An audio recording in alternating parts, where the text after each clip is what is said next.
And thank you all for joining us. We're going to kind of go through some information about upcoming session, things that have been going on.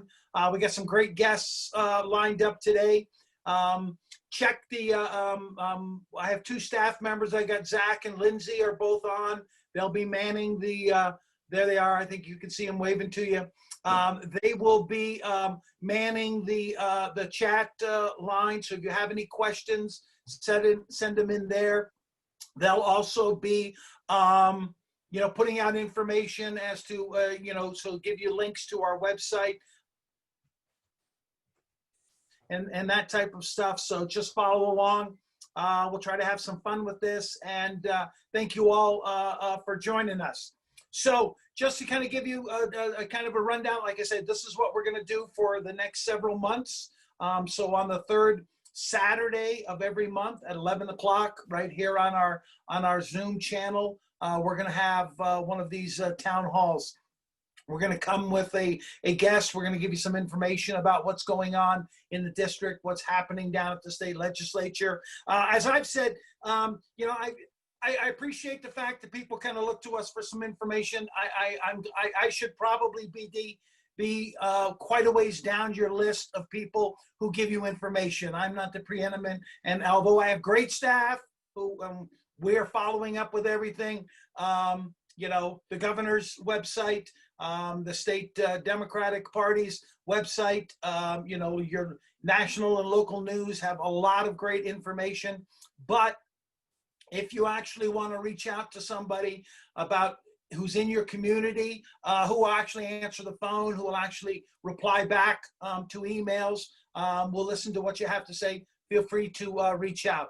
Our phone number down at the Capitol is 303-866-5510. Lindsay and Zach will put the website for you to sign up. We have a newsletter that comes out every Friday. We do a video on that. Our Twitter account and our Facebook page, we update those, on a regular basis, sometimes daily, sometimes twice a day. Put that information about things that are happening, like the vaccine coming out. We're going to be just keep giving you information on that, and that stuff's going to be changing all the time. So please, keep an eye on that. If there's particular questions you need on any of those subjects, feel free to reach out to us. We'll try to, give you the links to where the information is, or we can reach out to any of those organizations to get that for you. Yeah, Tri-County Health. We just had a conversation with them. They were on our Friday video yesterday. A lot of great information there. Be sure you sign up for their newsletter and watch their casts that they put out. A lot of stuff out there, a lot of things happening, and things are happening really quickly. So we want to try to be there for you. As far as the General Assembly, it will be starting constitutionally by state statute. The new session, the 73rd General Assembly, must start on the 13th of January, and it will start because on that day, what we have to do is all of the electeds have to get sworn in. We have to swear in the new speakers, the new majority leaders, the minority leaders. They have to all be sworn in. A chief clerk has to be sworn in. All of that information has to go out there. They have to give the information and verify all of the elections for that were within the state. So that information has to be done. So that is what we're going to do on the 13th of January. After that, it's going to be up in the air because, as you all know, what's happening with COVID, with where the scale is for what the penetration is of infections, how much hospital space we have, all of those types of things is. I think the charts that they have, it looks like we're looking to peak somewhere around the 15th of January, which puts us right there. So very high likelihood that we could just be in for a short period of time, take a recess again, similar to what we did last session, for a couple of weeks, wait for things to, for the curve to start moving down, for things to calm down a little bit, and then come back into session at that point, and then complete the 120 days. It looks like if we get it on the downward spiral, we can do the entire 120 days straight from there. So whatever date that is, again, that'll all be information, but that kind of looks like what we're going to do. We have been able to do things to allow remote testimony in committees, so the public will still be able to do that type of stuff. We can meet remotely, both in our committees and both on the House floor. So for any of the big meetings that we have, second, third readings, any of those kinds of things, we will be able to do that on the House floor. You'll be able to follow along on the Denver channel with that type of stuff. This is all information that we have on the state legislature website. So follow along there. That kind of looks to be where we're going. So we're all progressing with the outlook that, I mean, session is coming. It's going to come. It's inevitable. How the makeup is, that's going to change. So again, this is going to be a time when people need to be flexible. But just to let you know, we're working on all of that type of information. So as far as today's program, I have two great guests that are joining me today. Both, one of them is a present member of an organization called Aurora Rise. This was, and I'll give you kind of a brief background of how it started, and then the two of them can talk about it. But after the theater shooting, it was All Seas comic books store was about 3 blocks away from the movie theater. And so with it being a superhero movie, there was talk that the guy thought he was the Joker or something and all of that. So that was a beginning conversation about why it happened and all of that. So a lot of the media came to them trying to find out what was happening. A lot of their customers were in the theater, were doing, that. Alex, I mean, I'm a customer there. Alex and I got our comics there every week. So, they knew us. What ended up happening is the big organizations, the big comic book companies, the writers, the artists, and all of that kind of stuff started contacting them. How can we help out? And they started just sending them things like a case of books, comic books of, whatever title they were working on, graphic novels. Artists would do drawings and send those to them. They would autograph things and send that to them. Stan Lee sent them stuff. The people from different other media outlets, TV and Hollywood people started sending them stuff. So what ended up happening is they had a mass of all of these items, and a couple of months later, they had a big auction, and they auctioned off a lot of these items. And they ended up, with $50,000, $60,000, $70,000, something like that. And they tried at that point then because there was a Giving First program run by the state that was assisting, survivors and victims from the theater shooting. And so they went to try to give that money to them. And it was like, oh no, we can't take it because you didn't do it right. And, we have different ways to do all of this. So they ended up with, $60,000, $70,000. So that was what they then used as the base money to start Aurora Rise. And what they've done since that day is to provide, they couldn't do big things. They couldn't, buy people, homes or retrofit their homes or do some of the big things that you see happen after these things. But what they could do is, pay for somebody's school books, who were coming up. They could, help somebody with some groceries, pay an electrical bill that month, do those. And these would be all people who were affected by the shooting. And the effect of the shooting was much bigger than the 400 people that were in the theater, the family members that were connected with those 400 people in the movie theater. It was all of the community around it that were all affected. And they've been doing that kind of work since then. And one of the first people that was on the board at that time was my daughter, Megan. And we've got Megan here with us. Want to say good morning to Megan, almost afternoon. I think I've gone on so long. You have going on so long. It's a long introduction, Dad. So here is my daughter, Megan. Megan, thank you for coming in. And did I miss anything about how kind of Aurora Rise got started? And then maybe you can tell us how you kind of got involved with them. Yeah. So, like Representative Sullivan, aka my dad, said that Aurora Rise, was really, founded, to help the community that was impacted by the theater shooting.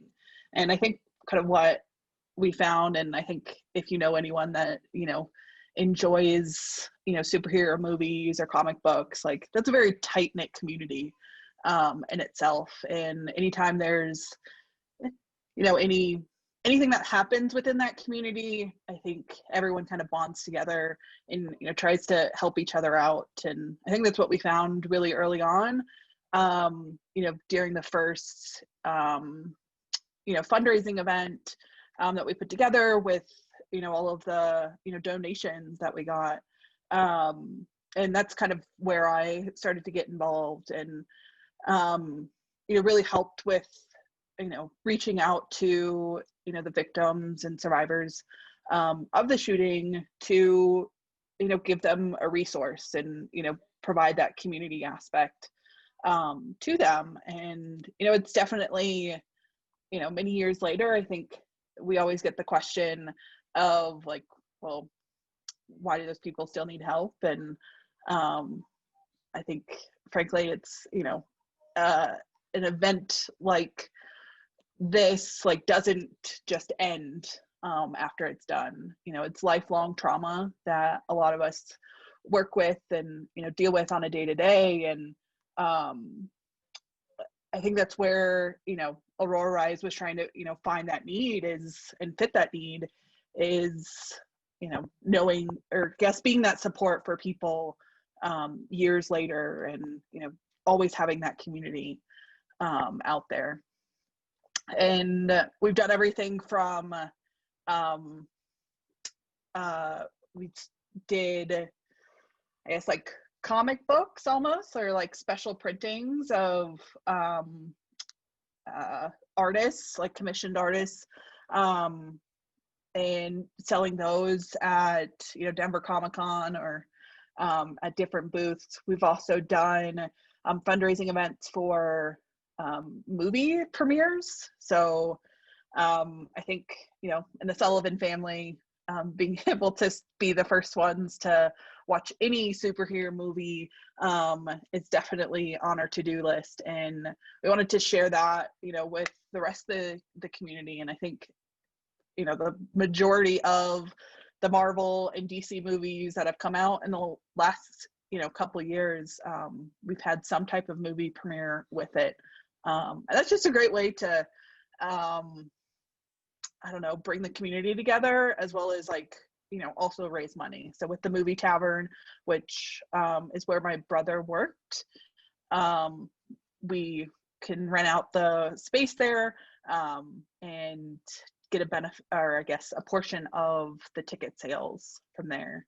And all of that turns into actual support for the victims to where we are today. And that's why John's on the call. So I've kind of passed the torch, so to speak, to John and the rest of the Aurora Rise crew. On other ways, we're continuing this mission forward. So excited to have John on the call too. Yeah. All right. Now I will introduce John Eisel, who's now, as Megan said, a present member with the Aurora Rise board. Thanks, John, for joining us today. Oh, thank you very much for having me on. Can everybody see me? Oh, yeah. Okay, All good. great. So I was, I was a recent member to join to Aurora Rise. I joined a couple of years ago. Going into what Megan was talking about, a lot of our fundraising efforts were, showing up at Comic-Con type events and going to movie theaters and doing benefit movies, which kind of, with this whole COVID thing, has kind of put a damper on all of those collection opportunities. But, even kind of going back to what Megan was saying, even though this event happened 8 years ago, we're still seeing the effects of those events. People are still living with those effects physically, mentally, emotionally, and we're still hearing from people. We're still having people reach out to us and say, hey, I'm due to my injuries, we're having problems right now. So that's where we're still there. We're out going and helping people.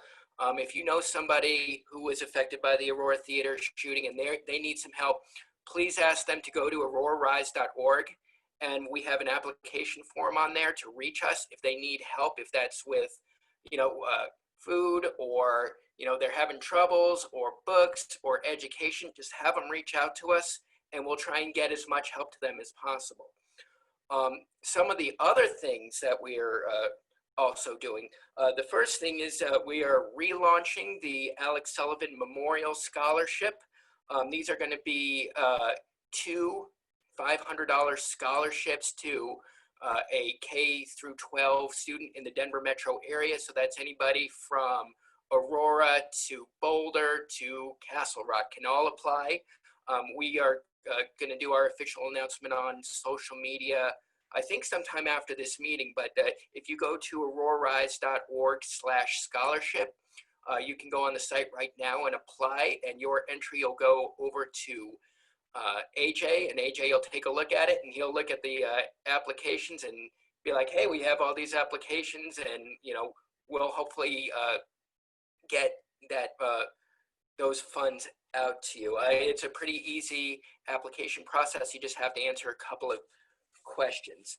The other big item that we're working on right now is a license plate.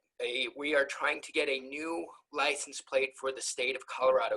When you're driving around, you've seen plenty of the individual license plates, whether it's the Denver Broncos, or it's a military organization, or any sort of group. Well, there's a way to have a license plate where the funds that are generated from that license plate can go to a state fund.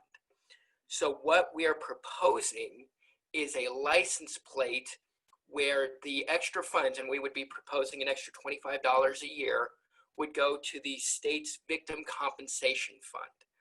And what basically the way that works is, if you are a victim of crime through the district that the crime committed in, you can apply for funds to be compensated, whether that's for mental health, or if that's for new locks on your doors, or if it's for lost wages.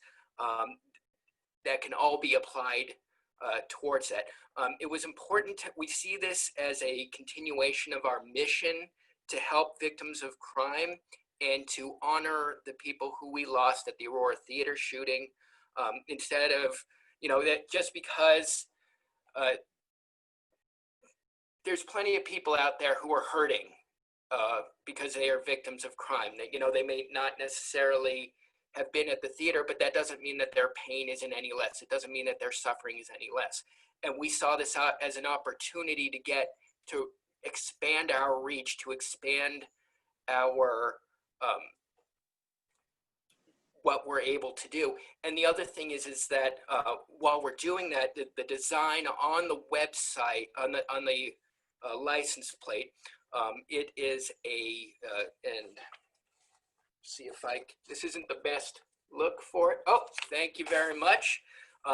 That is the picture of the license plate, Colorado up on top. The stars up at the top of the license plate represent all the people that we lost during the theater shooting. The bow in the middle is a bluish, dark bluish, and that's typically been used. That color has been used for to represent victim services and victims' rights. So we thought that would be appropriate. The "We Rise" in the middle, that's an obvious refer back to Aurora Rise and to the people at the theater and to everybody who was affected on it. And then down at the bottom, it'll say victim services, and your license plate won't say "We Rise" with W3RIZE. It'll be whatever you want, but this is a pretty good representation of how the plate is going to look. Just so you know that the final design hasn't been approved or finalized, but we don't anticipate too many changes anyway. We've been, really pushing this effort since about March. We need 3,000 signatures from Colorado state vehicle owners so that we can move this on to the state legislature. We were and there's the form right there: name, address, what county you live in, and you just kind of say, are you a vehicle owner in the state of Colorado? Yes or no, and then you submit the form, and then you're done. And it's collected. Right now, we're at roughly 515 signatures. Our initial push came right around March 12th. There was a lot of news. It was carried by the Associated Press, and there was a lot of news items. The unfortunate thing is, about 5 days later, the whole world shut down because of COVID, and then we kind of lost our momentum. And we as a group were just kind of trying to, we were just like everybody else, scrambling, figuring out what to do, how to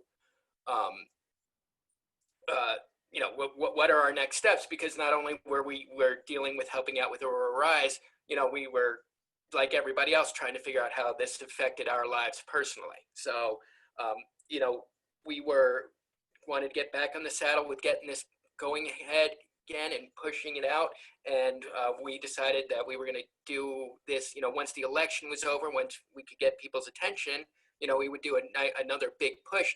And then, it just so happens, Representative Sullivan's staff, thank you very much, reached out to us to see if we could come and talk about our effort. That's great. Yeah, okay, John, we'll give you a moment to take a breath there. A lot of great information there, and thank you so much for doing this. One of the things that's really important there, maybe people don't understand, the Victims Compensation Fund. So that is what the vast majority of crime victims in the state of Colorado get access to. Certainly, in our case, when it is a public a mass shooting, your picture's on the front page of the newspaper, CNN and, the ABC Nightly News comes and is parked out in front of the theater. They're parked out in front of the courthouse when the trial goes on. Gets a lot of notoriety. People can reach out to you. What happened to us happens every day, in our community. People are murdered and affected, by gun violence and by crime. And the only outreach that they have to help them through stuff is the Victims Compensation Fund that's run by the state. And so if there's an organization that can help fund those to help the day-to-day crime that affects our communities, we need to do that kind of stuff. So that's a big part of this. And thanks to John and the group for putting all of that stuff together. So yeah, it's great to see. So what this all does, as far as license plates, when I first got down to the state capitol, there's generally a license plate or two that comes up. Colleges, I have as a graduate of Metro State, I have a Metro State license plate on my car right now. I'll certainly switch it out to the Aurora Rise one as soon as that one gets put out. But like you say, Colorado has more than enough new license plates and different types of license plates. Some of the legislators down there are really tired of doing license plates, and some of them make vows they will never vote in favor because there are just too many of them. And then it's like, well, wait a minute, this one's a really good idea. I get it, but this one's a really good idea. And they all have great ideas. But I have been talking to them about this when I've voted for their license plates. And I said, yeah, I'm going to vote for you. I said, you know, I see where you're coming from. I said, but I'm pretty sure I'm going to come up with a license plate for you guys to vote on and approve here in the very, you know, foreseeable future. So, you know, hang in there. Yeah, I mean, this is great. So you've told everybody about your website. You've told everybody about, you know, how we need people, you know, to sign up. So these are registered vehicle owners or licensed people over the as long as you have a driver's license in the state of Colorado, you can sign on.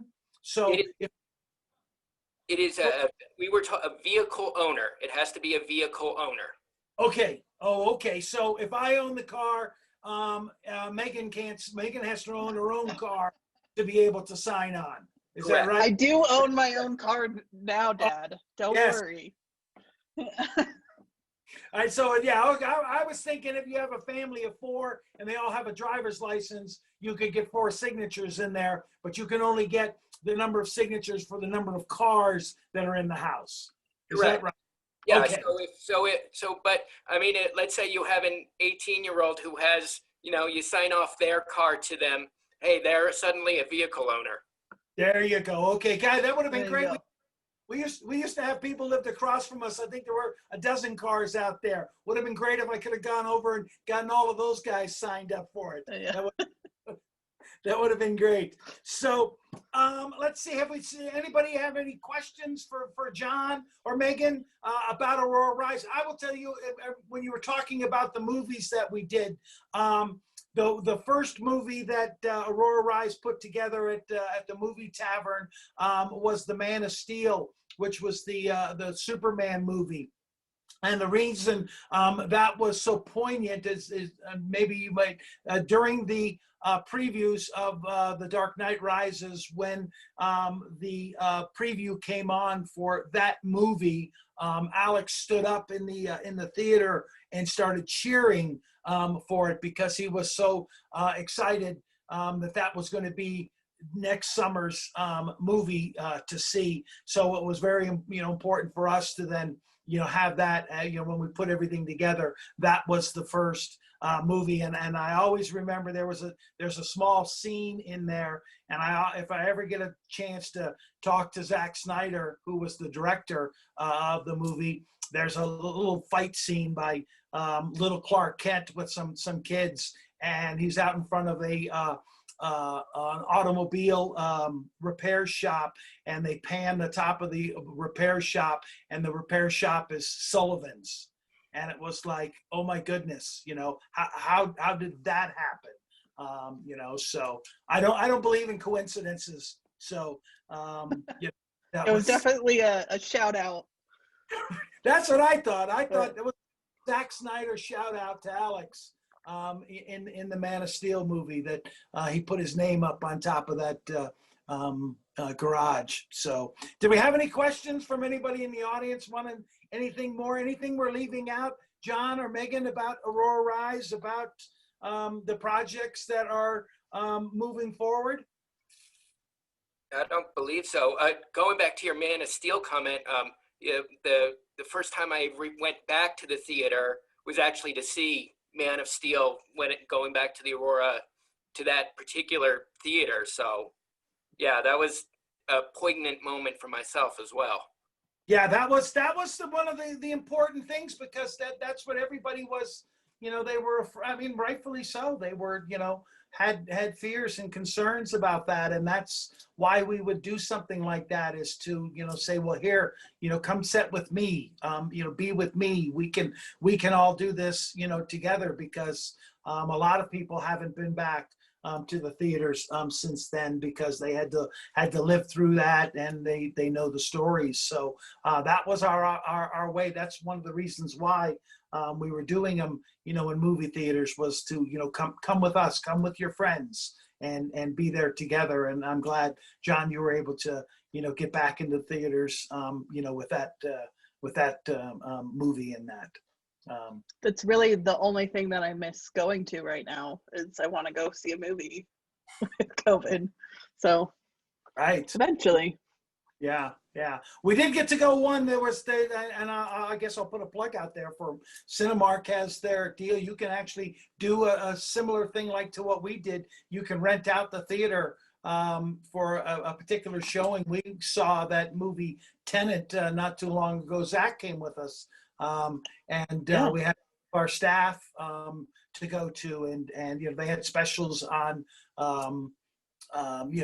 Popcorn and snacks and all of that kind of stuff, especially with the holidays coming up, but and they cleaned it all out and make that. But yeah, we'll get there. Everybody just hang in there. We'll get to go back, eventually. That was something we miss as well. So, but that's why we got a brand new TV, get a little bit bigger. Yeah, finally convinced the parents to upgrade. Right. We can watch Wonder Woman on Christmas. In next week. So that'll be nice. So no questions there for these two? One thing I just want to say really quickly is if anybody has any questions about Aurora Rise or anything that was talked about today, you're welcome to reach out to our office. You can find John's information on the Aurora Rise website, but if for some reason you can't, we're happy to redirect you, towards any of the things we talked about today. Absolutely. Great. All right. Well, John, Megan, thank you so much for being here for us. Thanks for all that you do and you continue to do, and certainly keep us updated on your progress, and anything we can do to help out, we feel free to reach out to us. Sounds great. Please follow us on Facebook. That's where we do a lot of our communications. And the website itself is www.aurorarise.org. There's information about the scholarship. There's information about the license plate. There's information about how you can help out or donate. We have a smile.amazon.com account for those who don't know and are shopping on Amazon. If you go through smile.amazon.com, you can have it so I believe it's about 0.5% of your purchase goes towards Aurora Rise at no cost to you. So all that information plus much, much more is available on the website, www.aurorarise.org. Great. And you want to mention the scholarship one more time? Sure. Everybody talk about that. Sure. Yes. We are giving out two $500 scholarships. The Alex Sullivan Memorial, there we go. The Alex Sullivan Learning Scholarship. Two $500 scholarships. We wanted to take advantage of this situation, so we reopened it today. The deadline for the scholarship is actually January 31st, not January 32nd. I'll get that fixed up in a little bit. All you have to do is, if you want to scroll down, just answer a couple of quick questions for any student in the Denver metro area in kindergarten through 12th grade. Just tell us about yourself, how you could benefit, and how all of this crazy COVID stuff has affected you and your learning process and your education. And, hopefully you'll be hearing back from us shortly. That's great. That's great, John. I know I looked at your press release or the information you sent, especially the way things are changing this year. People can use that for any numerous things that they need, upgrading laptops, buying some new books, any of those kinds of things. Just got to be a student in the metro area. You could be homeschooled, any of the hybrid type of situations that are out there. That is great. And of course, the Aurora Rise organization, there's still, we know that there's a need out there, and these are for people who she didn't have to be in the theater that day. Because we know how the community was affected by it. So just reach out if there's something that they can help you with. And, it's not life-changing things that they can, help fix, but they can certainly make, your day a little bit better when you're running through a rough time. And we know how important that is. So thanks again, John. Any last comments from you there, Megan? No, thanks for having me, Dad. Well, thank you for coming. Thanks to the both of you, and just keep doing what you're doing. And thanks again for having us on. You bet. All right, we're gonna see if we've got any other. I think I ran down as far as when the General Assembly is going to get started on the 13th of January. We're going to be doing these Zoom town halls the third Saturday, 11 o'clock, right here. Make sure that you sign up to our Facebook page. Follow us on Twitter and Facebook. Sign up for our newsletter.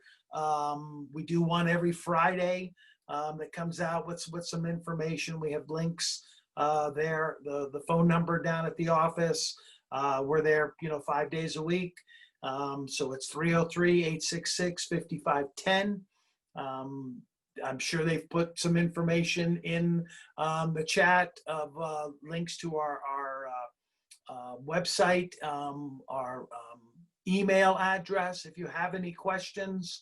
As far as legislation for the upcoming year, we're still kind of looking at that.